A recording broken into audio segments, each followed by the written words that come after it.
We've got a voicemail number. That number is 219-2-DAVID-P.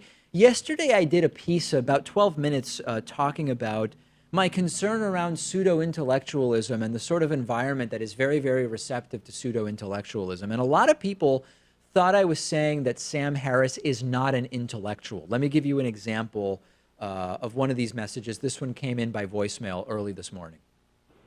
Hey, David.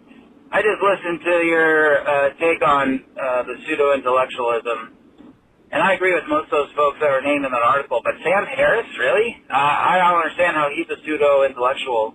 Is it because he offends numerous people when he claims that the ideas of Christianity and Islam are completely foolish and stupid? That's the only thing I could think of. Other than that, I'm lost. Help me out, David. I'll talk to you later. So listen, I mentioned Sam Harris once in yesterday's story, merely in that he was mentioned in a New York Times article called The Intellectual Dark Web by Barry Weiss. I mentioned Sam Harris's name and a number of other names only insofar as I was telling you about the article that sort of got me thinking about the story I did yesterday. I never said yesterday that Sam Harris is not an intellectual. I've read a lot of Sam Harris's work. I have some political disagreements with Sam Harris. I think that his book, The Moral Landscape, is endlessly fascinating.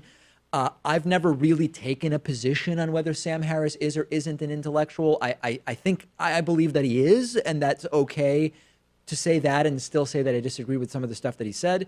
My commentary yesterday was not about saying Sam Harris is not an intellectual, and if that's mostly what you focused on, you really missed the point of my entire commentary, okay? So no, I never said Sam Harris isn't an intellectual.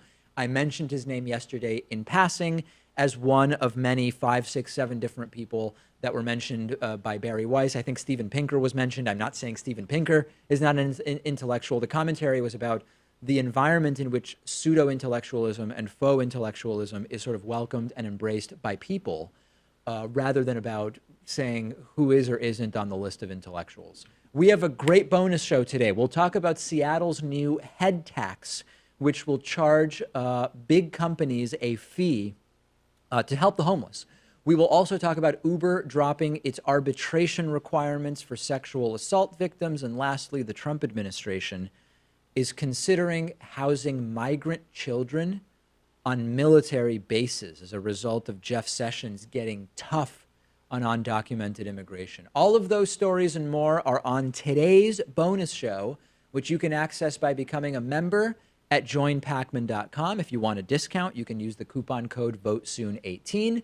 You can also access the bonus show by becoming a patron at the $5 or higher level at patreon.com/David Pakman Show. Don't miss the bonus show. And don't miss all the great new t-shirt designs available at davidpakman.com/gear, selling like hotcakes after yesterday. What are hotcakes anyway? Is it a type of food? I don't even know. Is it like a patty cake? Apparently they sell well. That's all I know. I'm going to look it up. I'm curious. What is a hot cake, and should I bring one in for lunch tomorrow?